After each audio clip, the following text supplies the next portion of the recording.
because these sessions just like double my joy, just sharing with you all. And uh, I know that most of you have been in the session, so I wouldn't bore you with my introduction. For those of you who are new, I have been practicing for a couple of decades, and I'm just blessed that my two daughters also practice, and it's just, um, yeah, there's no other word than blessing. It's a blessing to have kids who also understand the depth of this meditation. That kids you can converse at the same level. So that's and they have been like, because I started this meditation before I got married, so that is what they knew growing up, and I just wanted to share that because it's just um,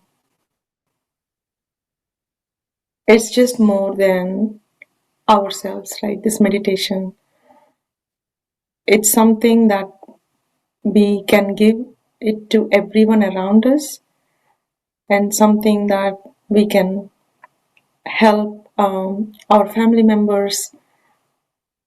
And it's just like, for me, it's impossible to think you know how it would be if my kids were not meditating, or did not have experience with this meditation, how things would be. It's just so it's a very great blessing in that way, and just to live my life with the principles of Sahaja Yoga. I think it's just um, beyond words, I would say. And so I think what I would like to do before we get started officially at 10 o'clock is just hear from you, right?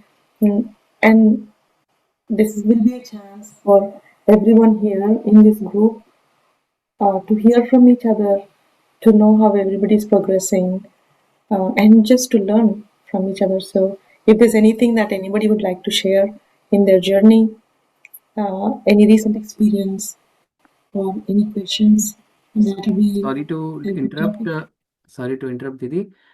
Your voice is getting too low in between. Yeah. Okay. Yeah. So I will switch to my phone. Just give me a minute.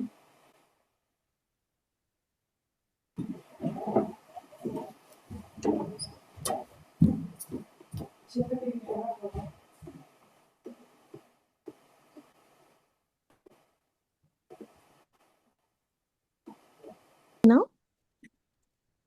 Yep, it's perfect. All right. Sorry about that. Okay, so anything anybody would like to share? I have I've been thinking, hi, funny, it's Kathy. Hi, Kathy. And yes, and in the last couple of weeks, what keeps coming back into my mind, unfortunately, is why is it that Mother Earth is its own, I guess, I don't know, like it's not like I pray to the sun or I pray to the sky, but with Mother Earth, it's almost like Mother Earth is on a par with Sri Mataji or something, or with Kundalini, with my mother Kundalini. And so I always wondered about that. If you could, I don't know, share your understanding of that. I mean, I can certainly understand where gravity would emanate from Mother Earth, but I guess I just wondered about that. Yeah, if you could address that a little bit for me, I'd appreciate it. Sure, Kathy. Great question, because there are many answers embedded in that question. Um, so, to your point, I think you had the answer in your own question, that Mother Earth, the sky, the sun, and the moon, all of them have equal significance in our ascent, in our life, in how our life moves around. Everybody has equal significance. The thing about Mother Earth, I think if I give a good analogy that might help, is that if we think about a tree, a really nice, grounded, big tree, the first thing it needs, even before it sprouts, is the presence of the Mother Earth. It sprouts with the help of the earth. At the same time, it uses water, sunlight, light, and everything else after that. So the grounding, the first fundamental aspect, even before creation, even before life was created, earth was created before there was life, right? Earth has to be created so life could be on the earth. And just like for a tree to sprout, Mother Earth is important.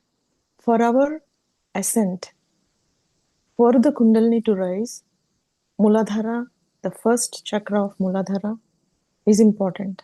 Muladhara, the meaning you must have known, is the root. It's the foundation. Adhara is the foundation.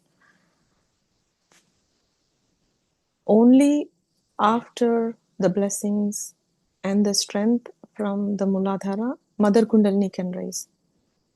And the essence of the first chakra is created out of the essence of the Mother Earth, which is the innocence. Like if we think about Mother Earth, she's nothing but innocence. Because only in that complete form of innocence can we be still giving when all we are getting is not very pleasant, right? So she's innocent that she continues to give. And our Muladhara chakra is formed out of that same innocence. And if we go into deeper level, it is the carbon that is the sustenance for life on the Mother Earth, and the carbon is the primary element of our Muladhara. So that's why we always kind of start with the recognition of Mother Earth to take her blessings in the form of gravity to ground us to the truth, to ground us to the reality, and take her help to strengthen our Muladhara so that our Kundalini can ascend. And now, all other elements in nature have the same significance. For example, for the Ajna chakra to open, it is the presence of the sun at the Ajna. And if the Ajna chakra is open, what we feel there is the vibrations from Ajna is the formless manifestation of the vibrations of the sun. So when we feel cool vibrations on Ajna, we should be completely aware that this is the presence of the sun and his formless manifestation in our own Ajna chakra. And similarly, the void has the water element. The Nabi, the third chakra, and the void has the water element, which is why because it's so important for us to cross this void for multiple reasons, that we always give so much importance to foot soak. Because water in combination with salt can take out all of the imbalances in all the three chakras below. And that's why we have the salt in the water, so it can cleanse the first element, and the water for the third chakra, and the fire, which we always suggest to keep a candle, light a candle. Candle has two things. One is the fire, And the light aspect of the candle is the significance and helps assist or open our Ajna chakra. But the fire element is more useful when we do the candling. I'm sure you must have learned in the previous sessions. When we do the candling, what we do is we don't put the candle far away from us. We take the candle closer and get the heat, the fire element, to work out the subtle nature of the fire that already exists within us. And it is the subtle nature of the fire that actually helps the digestive system break down the food and extract the nutrients. That happens through the digestive fire. It's called as digestive fire that works out the entire digestive system. And when we take a deep breathe in, we kind of breathe in and breathe out. We always focus our attention on our breath and fill our lungs with the air. And that is to nourish the air, nourishes the heart chakra.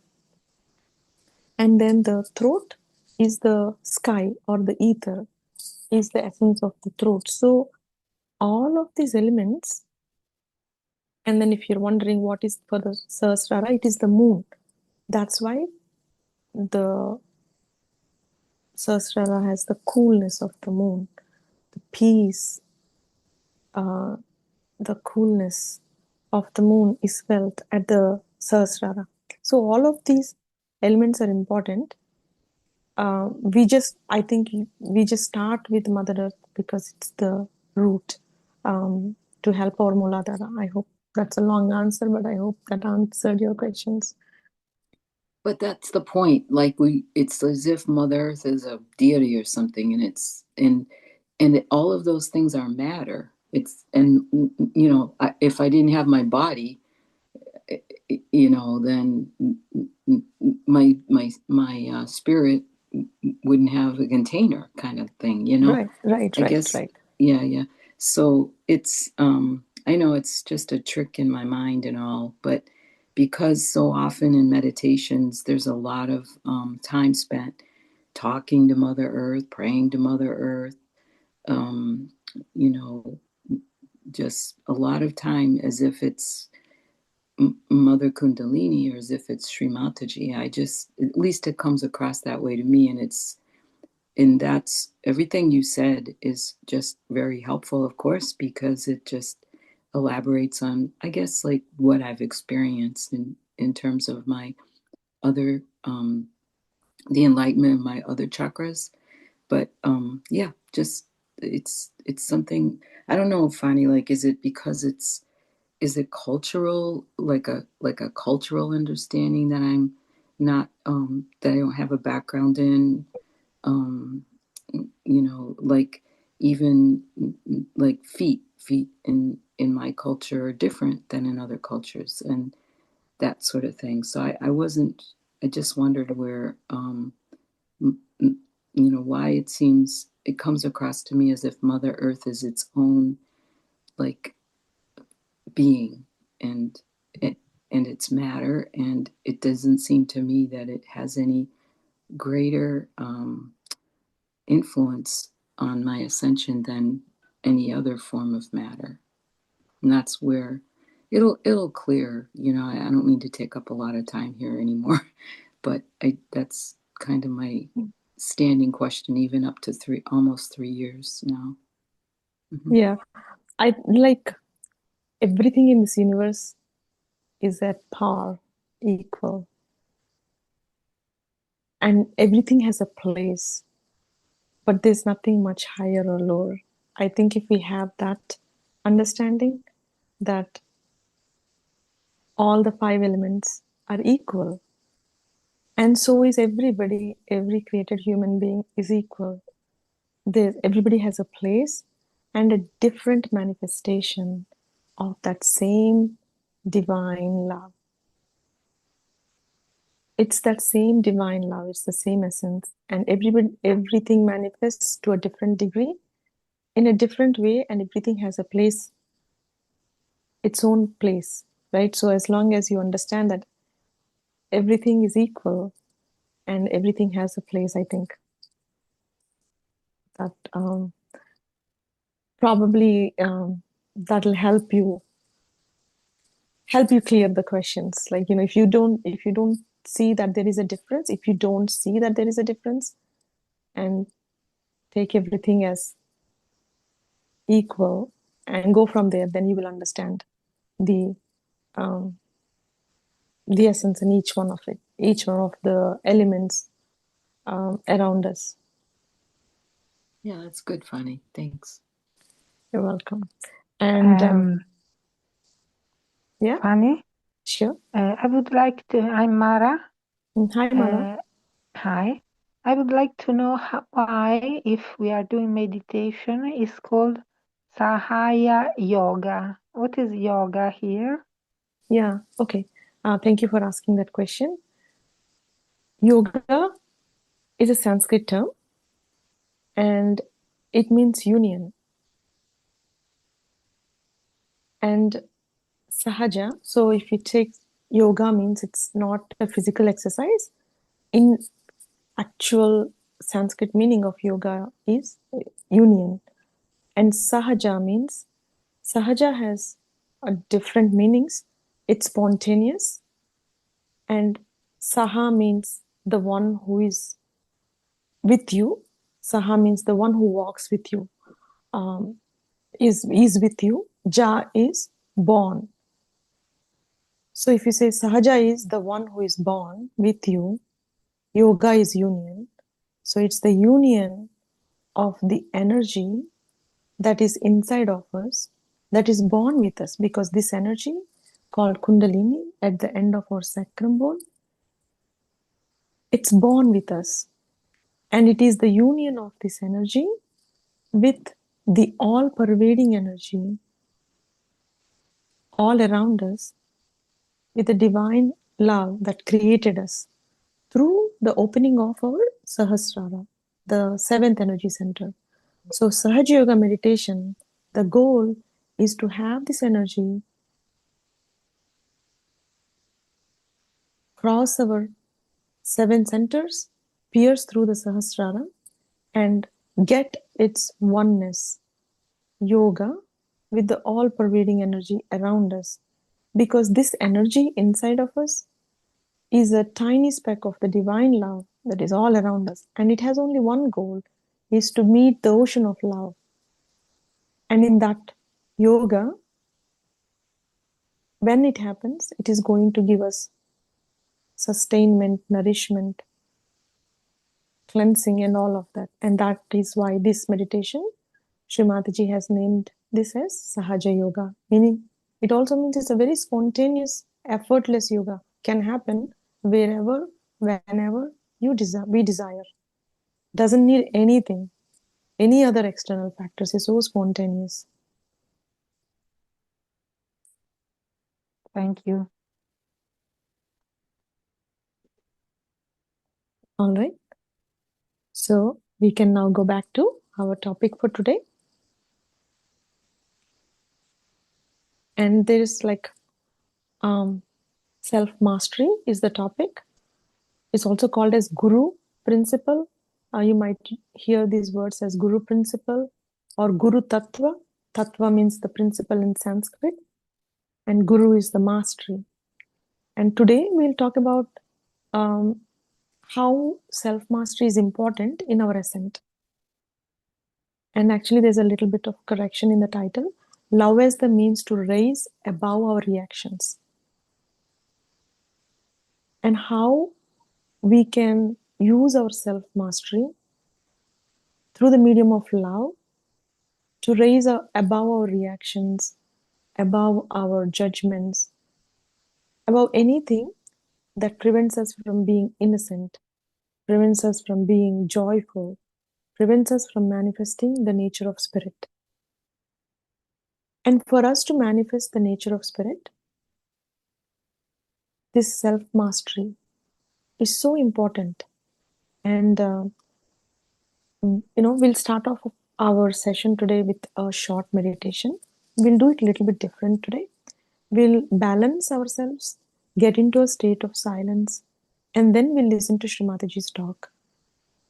It's a very short talk, So just pay attention to what Shrimataji is saying, and we'll use the knowledge from that talk in our foot soak, and we'll use those affirmations to cleanse us, to cleanse ourselves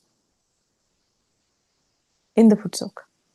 Okay, so you can get your foot soak tubs ready and set it aside. We will settle down with a small balancing and then listen to Shrimataji's talk. And anybody here who is new to taking bandhan, raising the your kundalini, because that's what we are going to do now.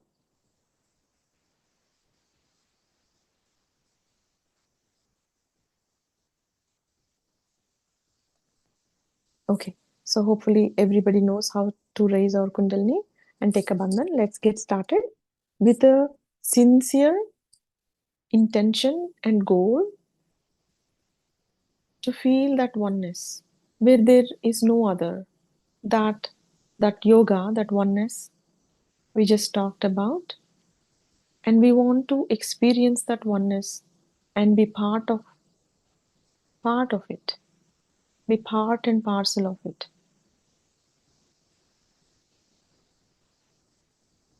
So let's close our eyes.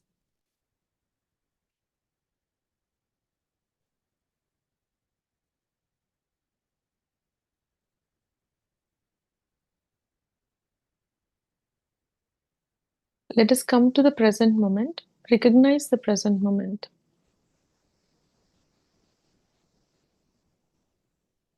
Recognizing the present moment means putting aside everything in the past up until the last minute.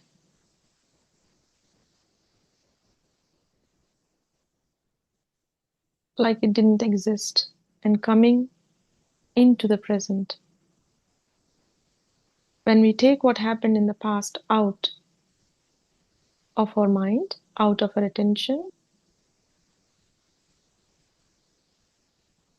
then we recognize that in the present, it is our spirit, the witnessing spirit, witnessing the moment, this moment, right now.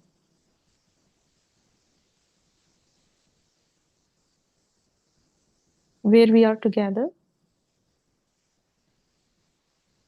from different parts of the world with a single goal: to seek oneness with the ocean of love that connects us all.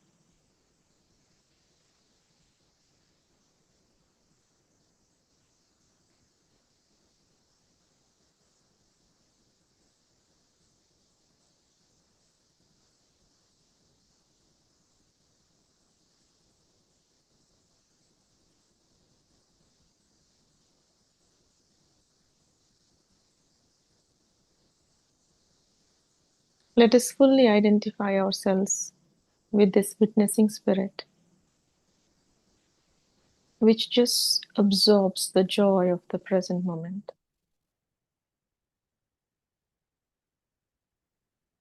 With no reaction, no judgment, no analysis, no questions, no answers. Because it's completely content and satisfied in its own being. Bring our right hand on our heart to feel its presence, to feel its existence.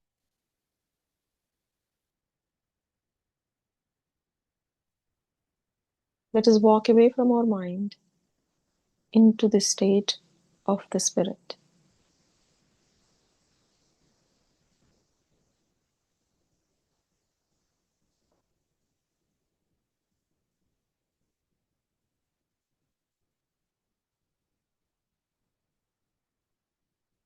With all the confidence, dignity, and divinity within us, let us affirm, I am the pure spirit. What a blessing to even say that.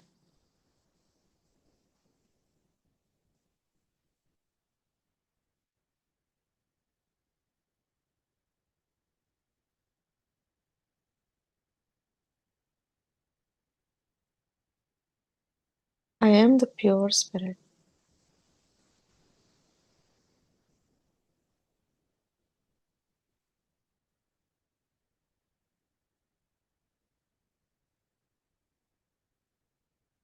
We assume the state of the spirit, like a king assumes his throne on the day of coronation, that I am the king,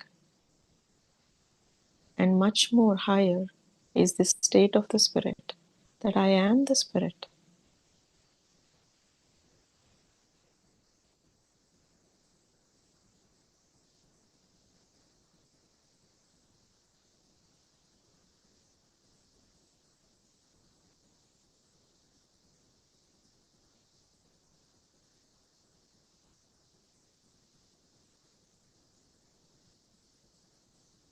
I am the purity personified. I am the pure spirit.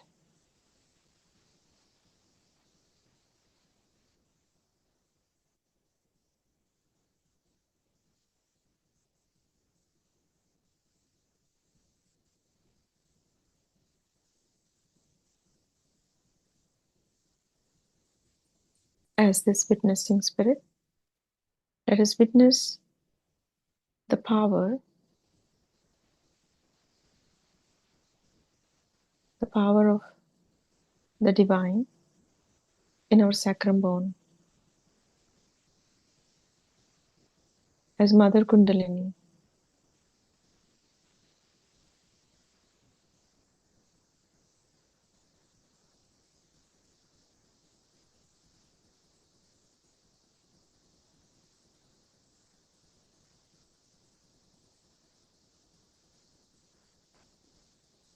Our spiritual mother,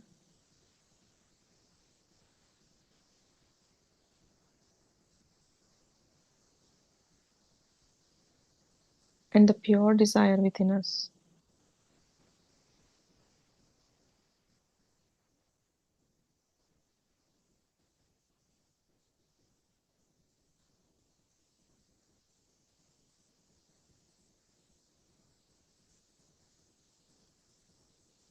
Let's feel her presence in our sacrum bone and her intense desire to reach the top of our head. Her desire is our desire, becomes our desire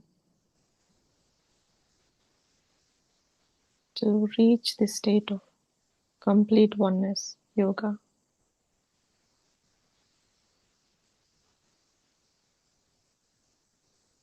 Recognizing this power of Kundalini as the embodiment of pure desire.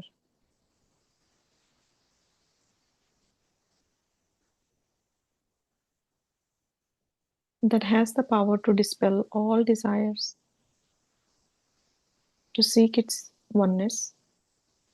Let us invite her to the Sahasrara by using our hand movements, which we call as raising our Kundalini 3 times. The left hand, the right hand goes over the left hand, and the left hand is completely connected with this energy of Kundalini within us. The right hand gives us the supporting action as we move it.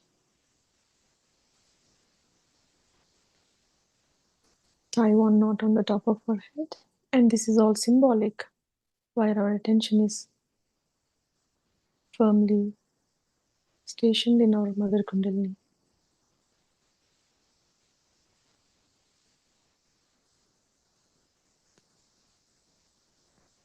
Let's tie the second knot.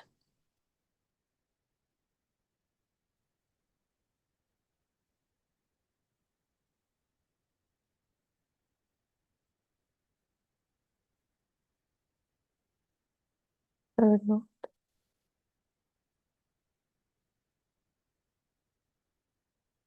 And feel this experience of leaving our Mother Kundalini in complete freedom, above our Sahasrara.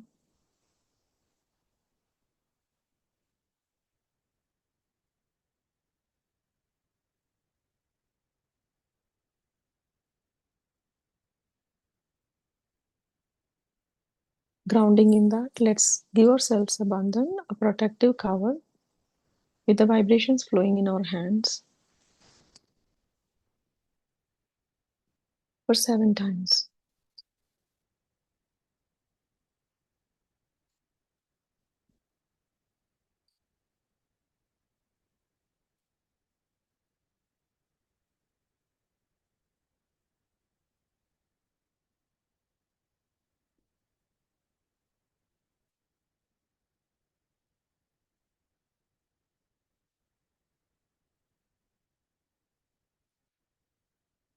Let's observe the vibrations flowing in both our hands, center of the palm, or fingertips, and anywhere in between.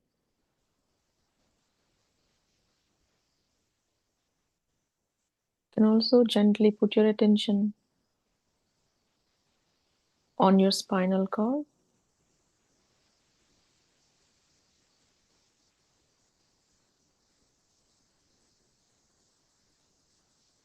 and the center point on the Sahasrara, center point on the top of your head.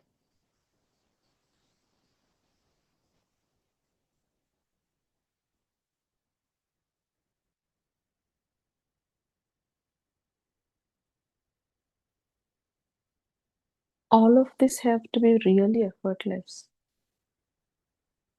Let your attention in its complete freedom go where it's asked to or where it's meant to go, with no force.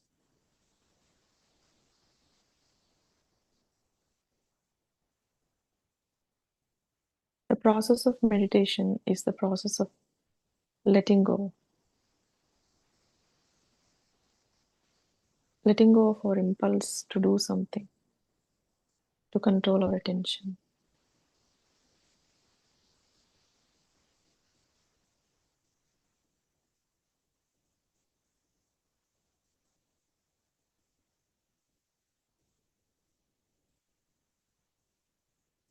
Observe the state of your left hand and right hand.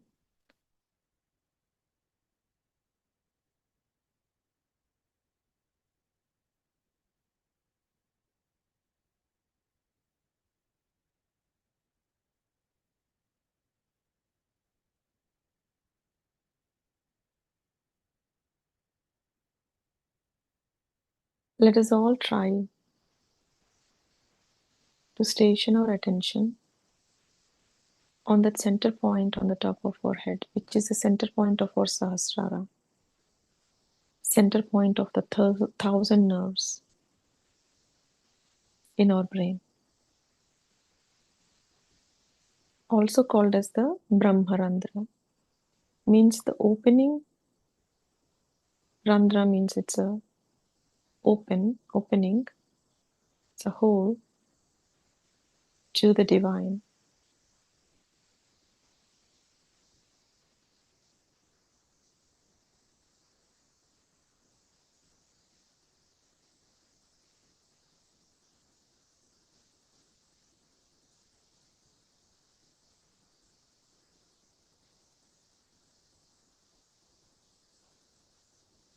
Let's allow the silence to settle in, negating all thoughts with intent. Not this, not now.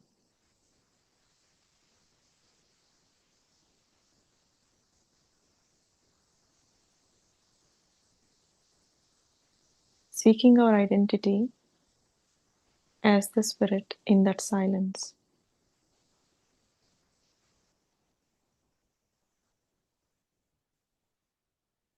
We will now listen to Srimataji's talk on the Guru principle, keeping this Sahasrara open.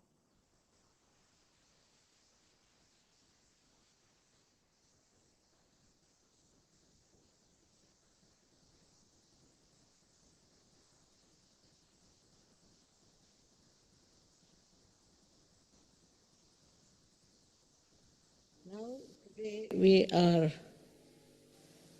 going to have a Guru Puja.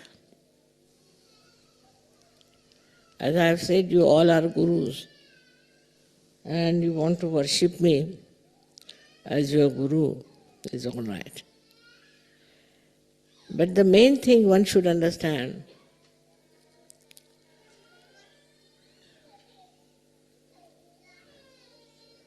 that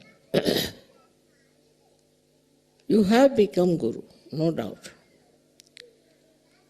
because you have the knowledge.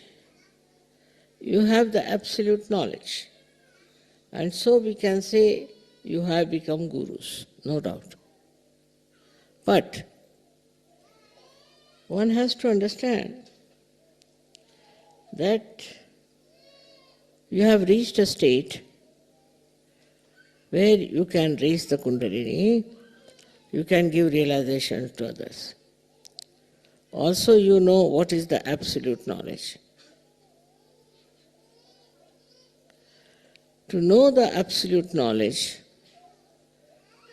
is very important. And to assimilate is even much more important. Though we know the absolute knowledge, we cannot assimilate it that well. That means we cannot go deep into it. What is the reason for that? We have to realize that we have all come out of the heritage that was the animal kingdom. From the animal kingdom, you have evolved. So, there are so many things of the animal heritage linger in us. The aggressiveness, the domination, peevishness, fear, grabbing, all these are our inheritance. And they are within us, lingering. We want to grab things of others. Not you people, of course not. But people who are not yet in Sajoga. They first used to grab lands. Then they started grabbing people, making them slaves. Then they were not satisfied with that, so they were grabbing kingdoms, jewelry, and all these things. So just to grab. They have no legal right, still they would grab. It seems very funny, it seems very inhuman, but it is there because of our inheritance. Now there are so many other things like jealousy. Among animals there's very little of that. They don't have jealousies so much as we have. While we have inherited this jealousy by our own reactions and thinking. People get jealous and they want to put down others. If they cannot achieve any height, they want to bring down the heights of others. This kind of jealousy, when it grabs human beings, they think whatever is done in the name of jealousy is all right. They become very conscious that we are lower than another person. We lack in some talents than another person, and they try to overpower that person because of the force of jealousy behind it. Now the trouble is, though we are human beings, we have inherited so many animal qualities. Like we are ferocious, we are angry, and we get upset as animals do. But additional to that, human beings can react because of their thinking. They think. They can think. And by thinking, all these inherited properties become perverted. Like a person wants to put down another person. Then he doesn't behave like an animal, a straightforward way. But he will find out a device, a method, he'll think it over how to do it.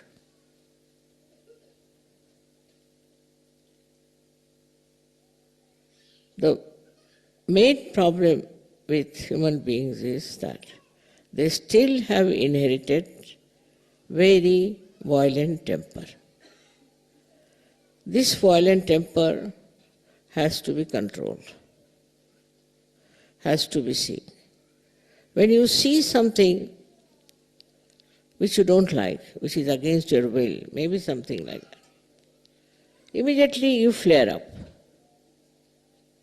Just now I saw, instead of the camphor, they had put a sugar candy.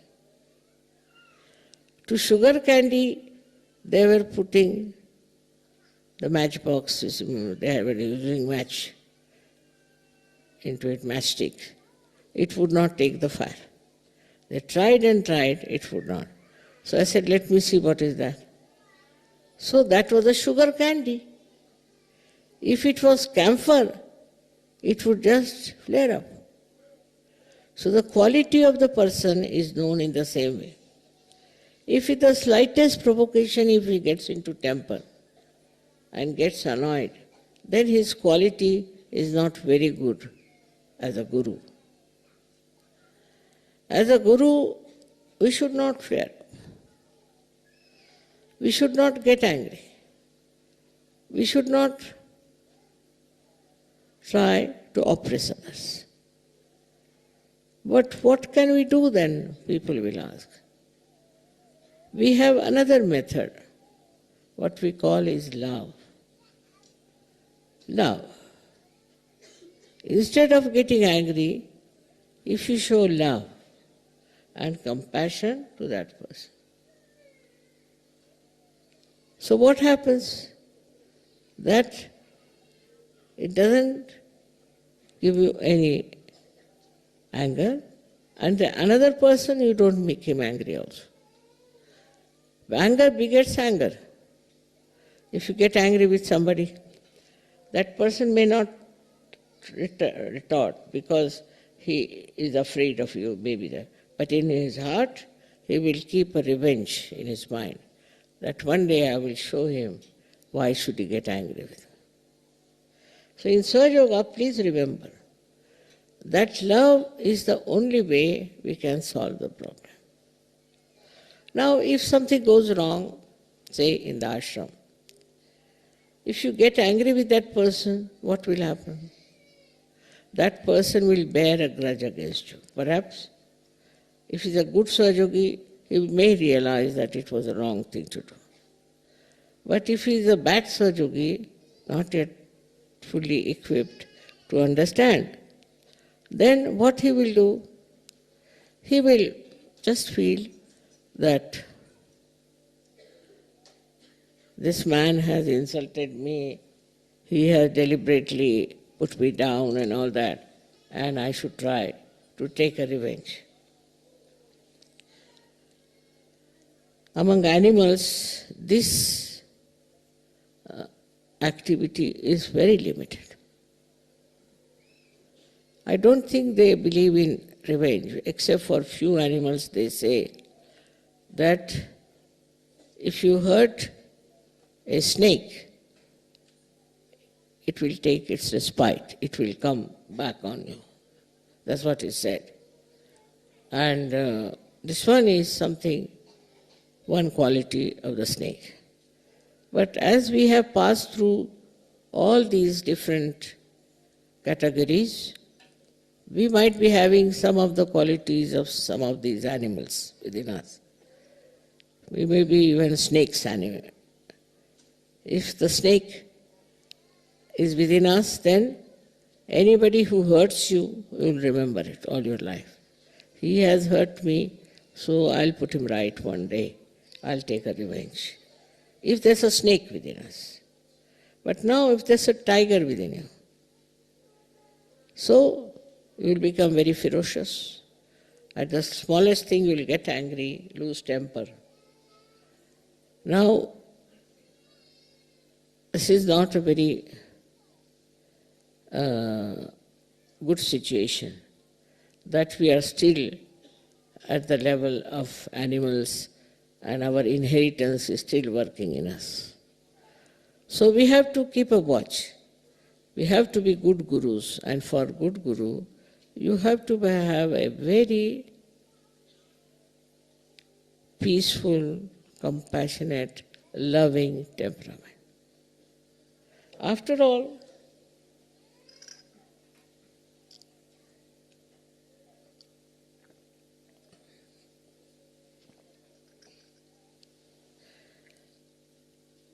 one has to understand that people have this inheritance. And some people have more, some people have this, or some people have that. For that, if you get angry with that person, it's not going to help him or help you. But if you are loving and compassionate and you explain that person what is the problem is and what you want to do, I tell you it will improve. He'll definitely improve and he'll feel your love. Of course, sometimes it's necessary to also forgive such a person. Such a person is to be forgiven, absolutely. In that doesn't mean that if he has done wrongs, all kinds of wrongs, you forgive him and he goes on still with the same. Doesn't mean. Forgiven means forgotten. Such and such person has been misbehaving, so just forget. Forget it, completely forget it. For a guru it is important, for a Sahaja guru. I must say other gurus were not like that. They were absolutely, I would say, extremely hot-tempered.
We can't hear you.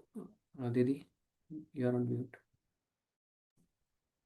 Sorry, thank you for letting me know. So we will, with our attention on our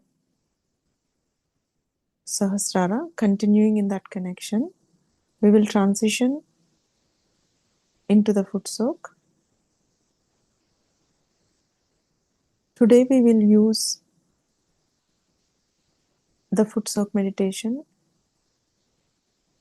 to clear ourselves of all the animal tendencies, the behaviors that Sri Mataji talked about, that we sometimes still have within us in this process of inheritance that we do not know. Some of them we are aware of, some of them we are not. Through Sahaja Yoga, we first become aware of it. We use our self-mastery, the principle of our Guru Tattva, to remove them, to overcome them, and to rise above them. Let's bring your foot soak tubs, making sure you have a handful of salt in them, in the water, and fresh water to rinse by the side. Right hand over the foot soak water.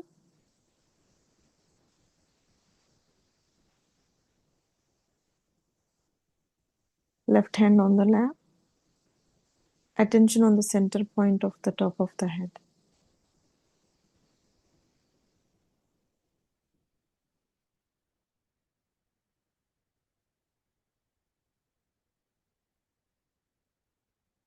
Feel the vibrations on your right hand, and then rotate the water, allowing these vibrations to be infused into this water. And with a prayer, please vibrate this water, make this water as powerful as the ocean. Please give all the cleansing powers to this water, the cleansing powers of the ocean, to absorb all imbalances, negative forces from our subtle system through our feet. The vibrations understand. They work out things. They process. It's a living process. And so our intention and our desire is felt and heard.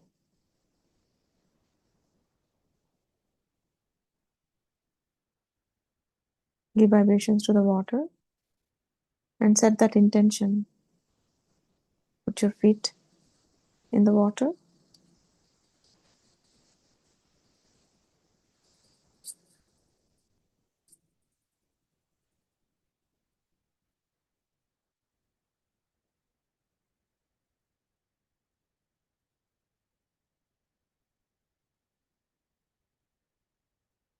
We will awaken all the 5 elements, and we will connect, become one with all the 5 elements, because it is into these 5 elements, these negative energies within us have to be dissolved.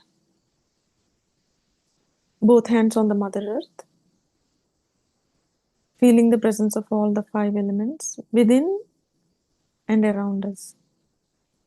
Feeling that harmony with these elements. It is the purity in these 5 elements, in the nature, that is going to cleanse us now in this foot soak.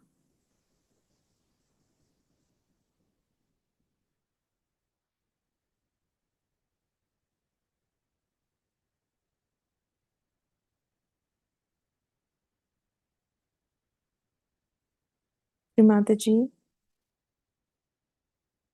in your form as the Mother Earth and all the 5 elements in this universe, please cleanse our subtle system.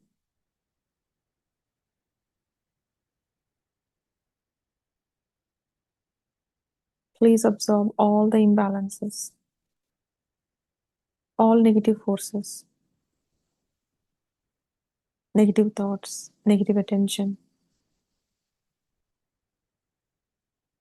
into the 5 elements and prepare us for this foot soak and meditation.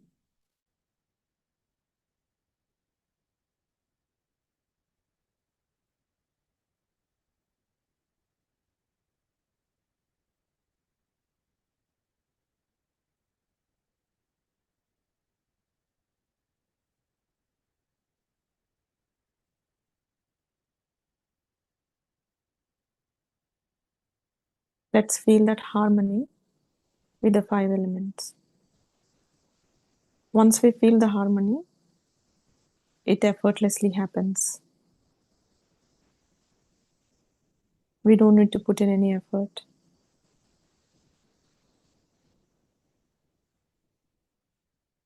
We just allow it to work it out. Now we'll clear our left channel. Left hand on our lap, right hand towards the Mother Earth.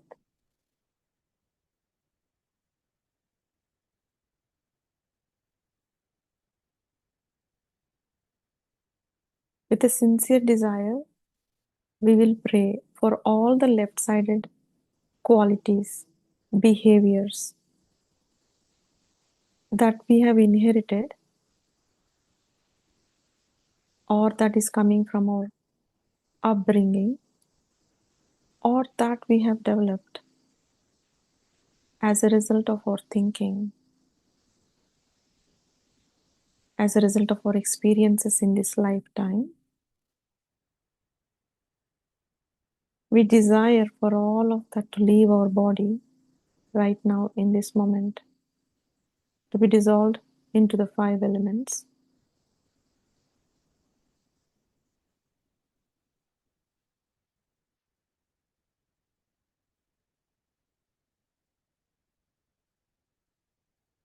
All of our jealousies, peevishness, false knowledge, false identifications,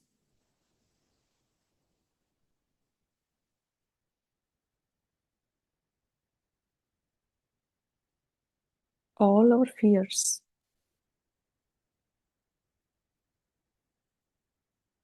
to leave our subtle system right now. And we can say that with confidence from our position as the Spirit.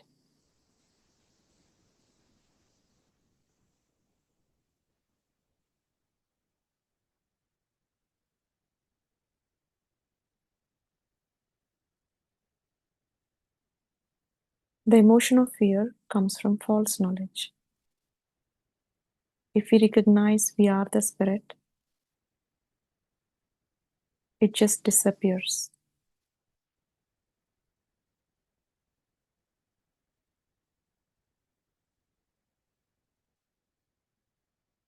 And say, Mother Kundalini, please dispel all the fears from my mind.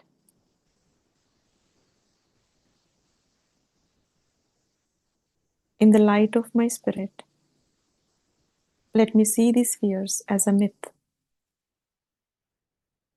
For nothing is manifesting right now. It has not manifested yet. Mother Kundalini, please, by your presence, dispel all the fears within me in the light of my spirit. May all the left-sided behaviors, negative energies, be absorbed into the 5 elements.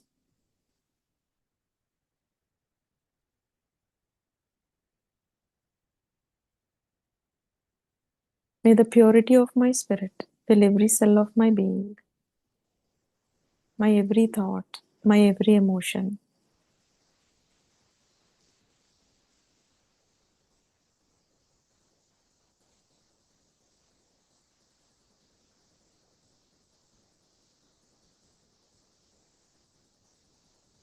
I am the pure spirit. I am not these fears.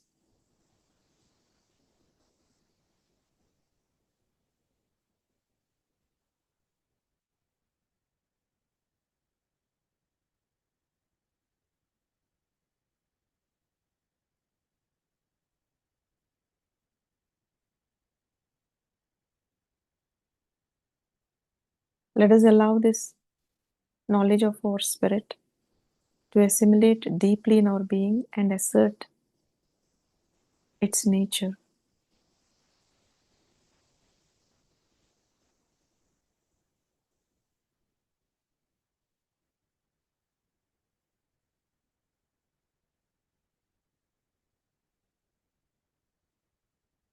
Feeling the lightness on the left side. Let's clear our right channel. And for us to clear our right channel, we put our attention on the right Muladhara first.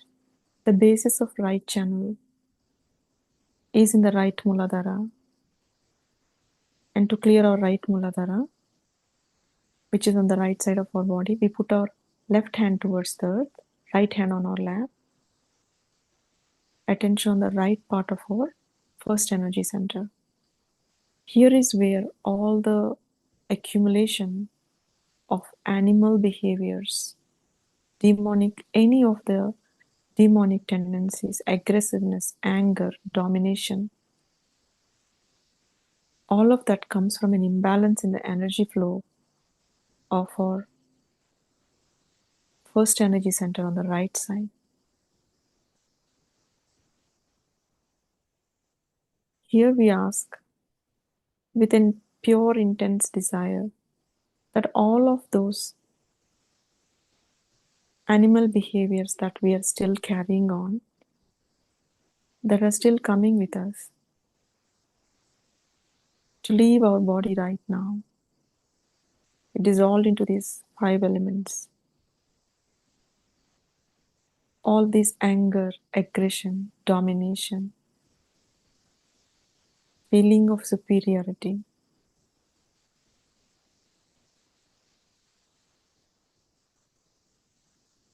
all other animal tendencies.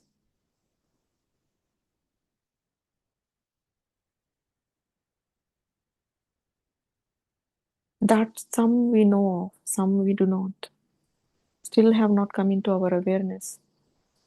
Let's desire for all of that to leave right now. Mother Kundalini, with your divine presence, please dispel all these animal tendencies, behaviors of aggression, domination, anger from our right Muladhara and our entire right channel. Please give us complete freedom from these inherited tendencies.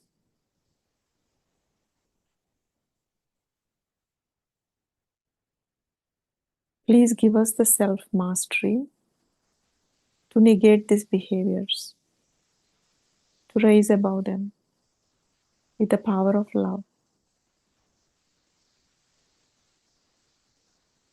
to shield these behaviors from within us as well as around, from everyone around us, to shield them with the power of love.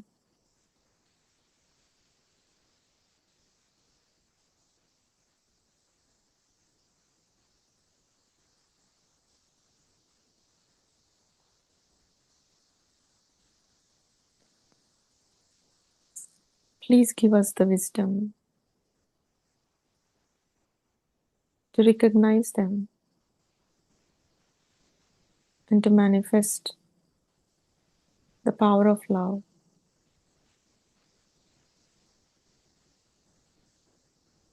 to rise above them. Attention on right Muladhara and the center of the top of our head.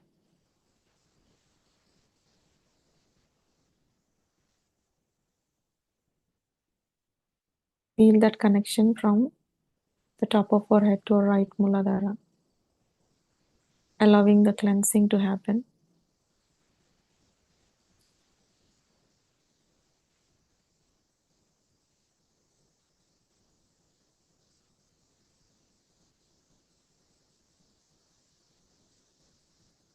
And let's honestly say, I'm not these behaviors. I don't want these behaviors. I want complete freedom from all these behaviors against the nature of my spirit.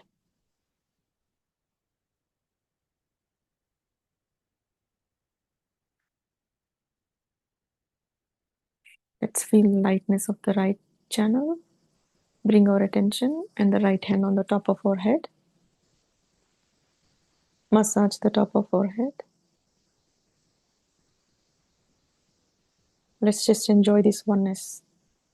By raising our right hand, inch by inch, all of us together, raise our right hand above the top of our head, as high as we can,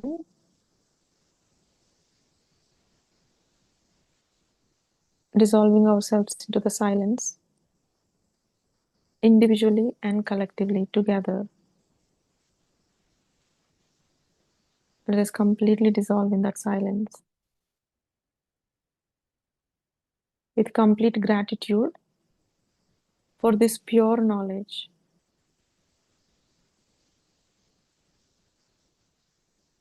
of our true nature.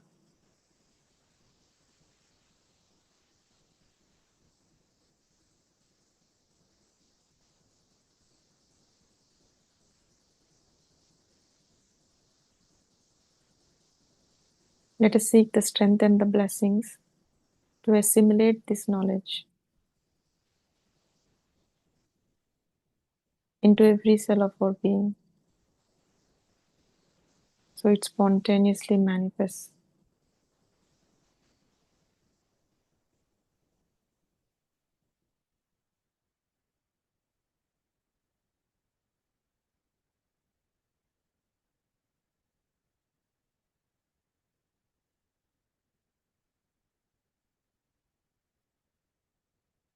We will just meditate in silence just for 2-3 minutes to music.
We can all raise our Kundalini, give ourselves abundance.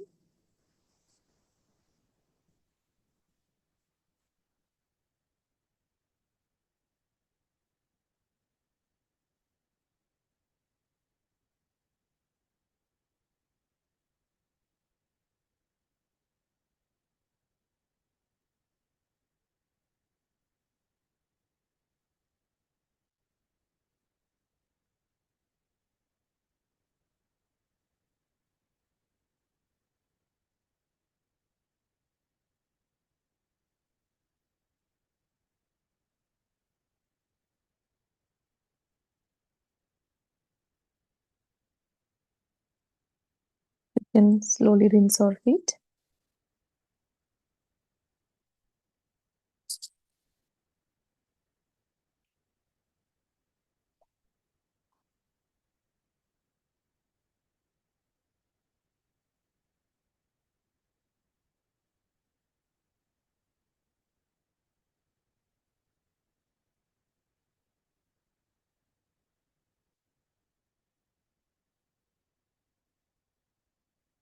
Thank you all for joining. I think we went a little bit over today. Thank you, Fani. This was absolutely beautiful. Thank you so much. Thank you to Rahul and everyone. God bless. Thank you, Mati, for joining. Oh, it's beautiful. Thank you so much, Fani. It was just every word, everything you shared, the guidance. It was beautiful, beautiful, quiet time. Thank you. Thank you. Yes. Perfect. Thank you. Perfect. Rahul, can you share that music also in a link? Yes, I will share here. Thank you. All right. God bless you both. Thank you. Thank you. Thank you, everyone. I got so deep inside of all of that. It was extraordinary. And then my mind kind of expanded to places I've never been in these meditations before. Really extraordinary. So thank you so much. Thank you so much for sharing, Mira. Thank you. And the music, I don't think I've heard that before. Oh my gosh, it's amazing. Yeah, I didn't want to end the session if there was no time. Like, it would have been nice. There's no time. Rahul is our music guru. Yes. Our maestro. Thank you so much for today.